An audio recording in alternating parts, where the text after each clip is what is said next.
Hasan Ainul Yakin. Beliau adalah sahabat saya yang saat ini aktif menjadi tenaga pendidik di salah satu sekolah swasta yang pasti di Bondowoso. Berapa tahun, Nung? Kurang lebih berjalan 3 tahun. Enak jadi guru, Nung? Sebetulnya kalau enak tidak enaknya tergantung persepsi ya. Ya apa itu? Kalau saya sendiri sih kalau kita niat untuk baik, karena guru ini kan salah satu yang diamanahin di Undang-Undang Dasar ya gitu kan, untuk mencerdaskan kehidupan bangsa gitu. Kalau punya niat yang baik, ya kita akan enak tidak enak harus kita jalanin. Demi apa ya, demi pendidikan dan generasi lah begitu. Kalau tidak enaknya, ya pasti ya setiap pekerjaan pasti ada ada gak tidak enaknya enaknya. ya. Hal yang paling menyulitkan bagi seorang guru itu apa? Pengalaman pribadi ya. Pengalaman pribadi. Oh ya, perlu diketahui saya sebetulnya jalanin guru itu kurang lebih 4 bulan saya mengajar untuk sebagai guru ya. Oh, sebagai guru 4 bulan. Guru. Cuma kadang sekarang ini kan diamanahin dikasih tugas tambahan saya. Toh meskipun pada hakikatnya pekerjaan aslinya saya adalah guru gitu kan. Cuma ada tugas tambahan sebagai khodimul madrasah ya, pembantu sekolah lah gitu, atau kepala madrasah. Sekolah. Ada tambahan di situ.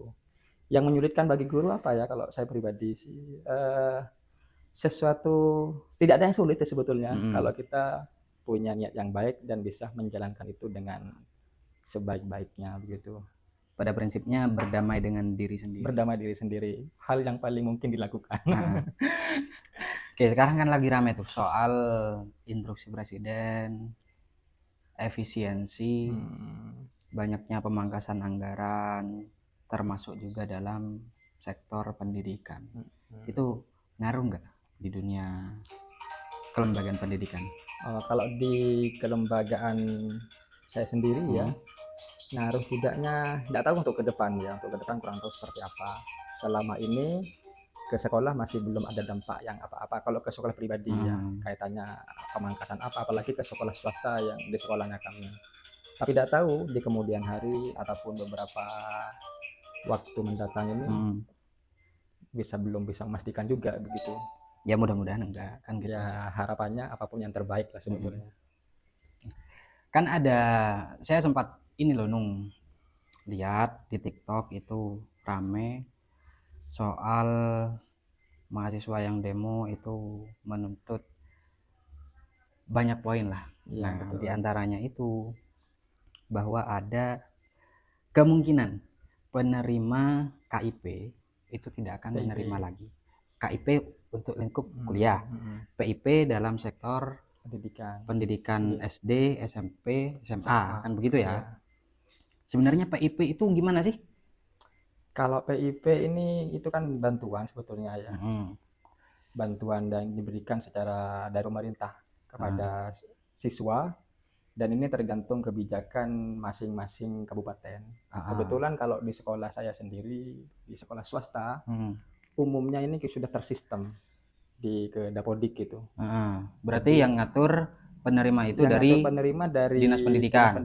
Itu tersistem di situ. Dari sekolah sifatnya adalah mendampingi sama memberikan arahan lah, gimana agar PIP ini tersalurkan begitu.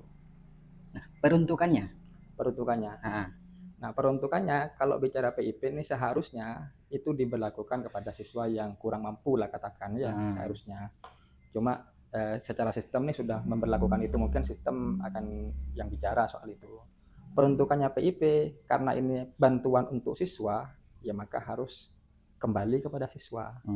Kalau sekolah kami, karena kami di sekolah swasta, kami mengarahkan bahkan mendampingi ibu-ibu ataupun wali murid atau ayah agar PIP ini disalurkan kepada contoh kayak pembayaran SPP, ataupun daftar ulang, ataupun uang buku yang sekiranya PIP ini bisa bermanfaat lah untuk kepentingan peserta didik. Nah, itu untuk yang swasta.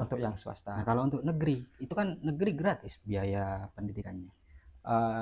Biasanya itu tergantung, saya sebetulnya kalau negeri sendiri tidak tahu ya cara peruntukannya itu seperti apa. Cuma kalau berbicara mengenai hakikat untuk peruntukan PIP, ya mau tidak mau harus diberikan untuk kepentingan peserta didik. Nah, masalahnya kan tidak tahu juga kan, kita tidak bisa menduga apakah memang betul digunakan untuk kepentingan peserta didik ataupun takut dikepentingan untuk yang lain, hendak tahu juga. Itu sifatnya ranahnya orang tua lah seharusnya. Berarti PIP ini sudah ditentukan ya oleh dinas kabupaten, katakanlah begitu, dinas pendidikan kabupaten, sehingga lembaga sebatas mendampingi, mengarahkan dan memberikan arahan peruntukannya nanti untuk apa dan bagaimana gitu.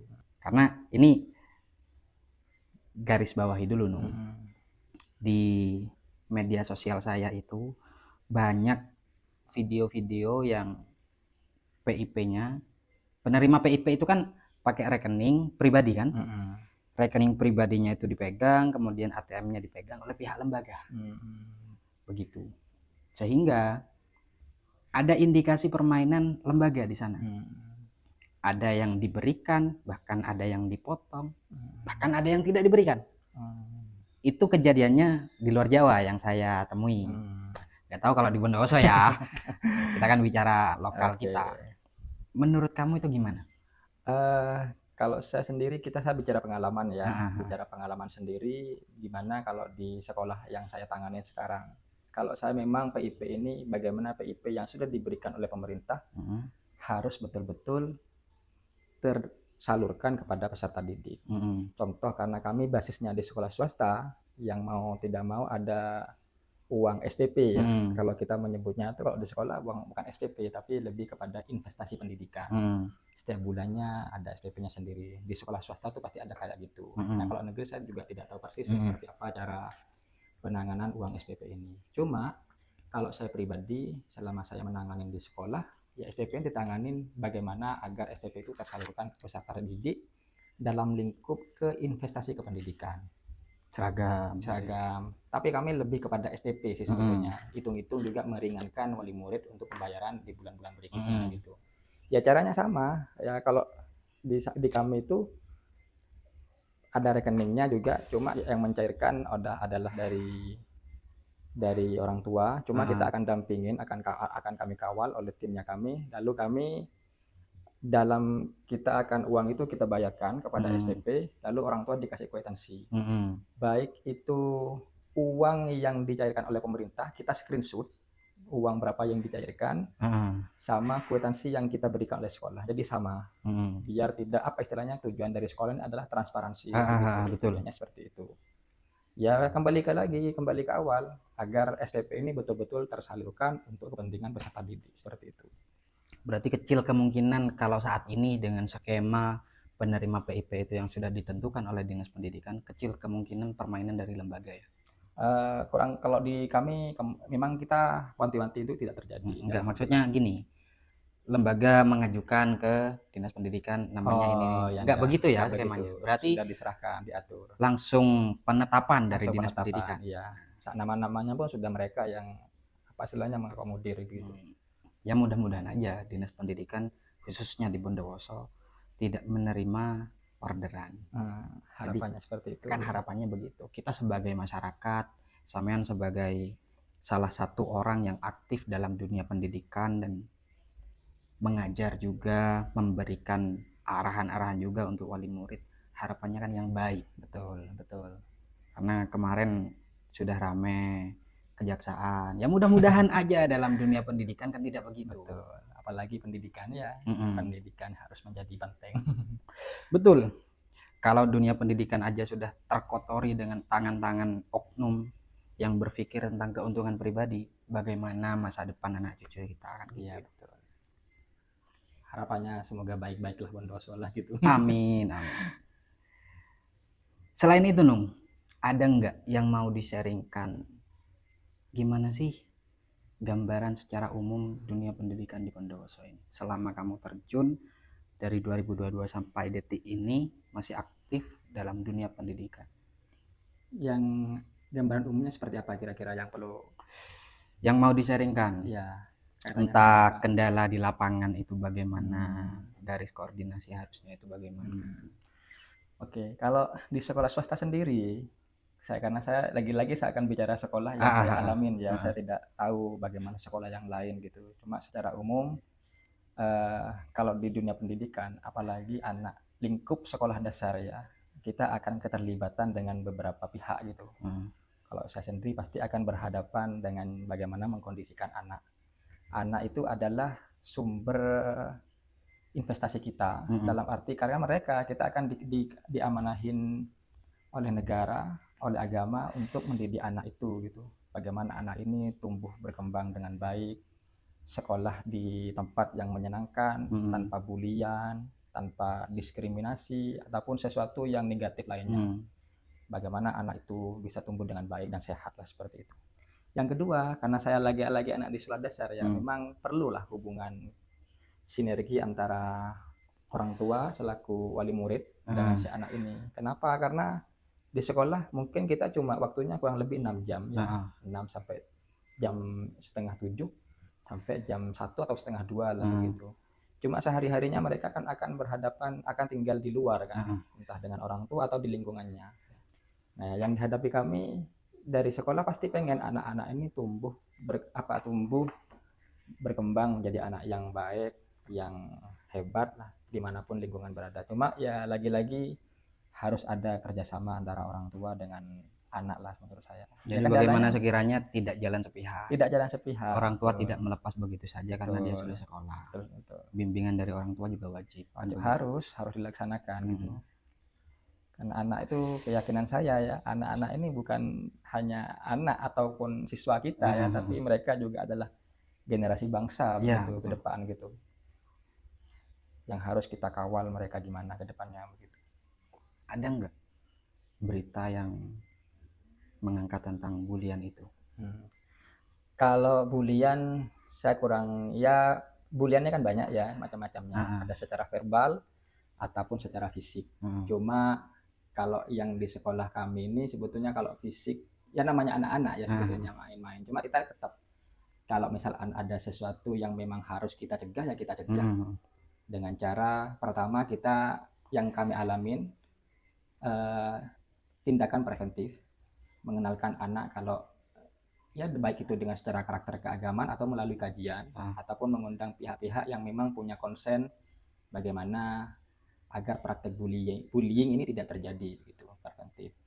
Cuma yang banyak terjadi itu biasanya ya tetap itu sifatnya bullying ya, meskipun kayak olok-olok nama orang tua atau mungkin kita masa kecil juga pernah mengalami itu gitu. Cuma kita tetap tidak mau dan tidak akan menormalisasi hal semacam itu gitu, biar tidak menjadi bad habit lah untuk mereka gitu.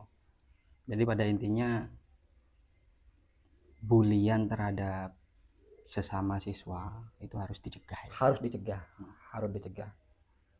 Karena dampaknya bukan hanya pada kesadaran berpikir nanti, tapi pada psikis dan mental. Betul. Itu yang tidak ingin terjadi di sekolah manapun dah saya kira ya. Apalagi sekarang kan marak kan kayak gitu kan, bullying itu sampai ya yang sampai tindakan fisik yang berdampak fatal gitu. Oke, sederhana aja. Closing statement dari seorang Hasan Ainul Yakin yang merupakan kepala sekolah di sekolah dasar swasta. Oke. Closing statement kami atau saya pribadi ya, negara tetap harus memprioritaskan pendidikan adalah satu-satunya cara untuk mengubah peradaban bangsa. Dan itu harus dilakukan oleh segenap pihak, baik oleh pemerintah ataupun oleh guru ataupun oleh pihak manapun. Dan saya masih sampai sekarang dan akan seterusnya percaya pendidikan adalah salah satu cara terbaik untuk bagaimana bangsa ini ke depan begitu. Mudah-mudahan terrealisasi dengan baik harapannya. Amin. Ya walaupun ada oknum-oknum nantinya, kan ada aparat penegak hukum juga kan begitu kan ya. Semua bekerja pada rate-nya masing-masing. Betul. Oke, makasih banyak waktunya. Sama-sama. Mudah-mudahan ke depan sampean dan keluarga diberikan kesehatan dohiran wa batinan. Asas pengabdian dalam diri sampean juga semakin ditingkatkan. Dan harapannya juga seluruh siswa yang ada di Indonesia umumnya dan Bondoso pada khususnya mereka tumbuh kembang menjadi anak yang hebat, anak yang cerdas, dan menjadi generasi yang bangsa nantinya. Amin. Oke, terima kasih banyak waktunya. Baik. Kopinya mantap. Kopi lokal Alhamdulillah. Bondowoso ya. Robusta. Robusta, siap.